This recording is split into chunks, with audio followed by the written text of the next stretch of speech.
2019 తర్వాత తొలిసారి బీసీసీఐ అత్యంత ప్రతిష్టాత్మక లైఫ్ టైం అచీవ్మెంట్ అవార్డు ప్రదానం చేయనుంది.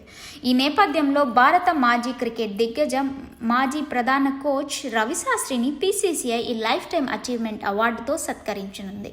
ఈ మేరకు అవార్డును అందజేయనుందని బీసీసీఐ అధికారి ఒకరు తెలిపారు. 2023లో అద్భుతంగా రాణించిన యువ ఆటగాడు శుభ్మాన్ గిల్ని క్రికెట్ ఆఫ్ ది ఇయర్ అవార్డుకు ఎంపిక చేసినట్టు వెల్లడించారు. తొలి టెస్టుకు ముందు జరుగుతున్న ఈ కార్యక్రమానికి భారత్, ఇంగ్లాండ్ జట్ల ఆటగాళ్లు హాజరయ్యే అవకాశాలున్నాయి. కాగా 21 ఏళ్ల రవిశాస్త్రి భారత్ తరపున 80 టెస్టులు, 150 వన్డేలు ఆడాడు. రిటైర్మెంట్ తర్వాత వ్యాఖ్యాతగా తనకంటూ ప్రత్యేక గుర్తింపును తెచ్చుకున్నారు. 2 పర్యాయాలు టీమిండియాకి కోచ్గా కూడా వ్యవహరించారు.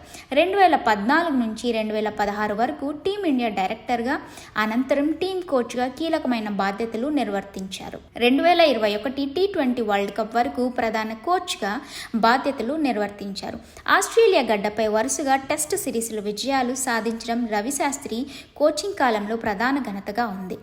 అయితే శాస్త్రి కోచ్గా కోహ్లీ కెప్టెన్సీలో టీమిండియా ఐసీసీ టైటిల్స్ గెలవలేకపోయింది. 2019లో WTC ఫైనల్, 2019లో వన్డే ప్రపంచ కప్లో సెమీఫైనల్ వరకు టీమిండియా చేరుకోగలిగింది.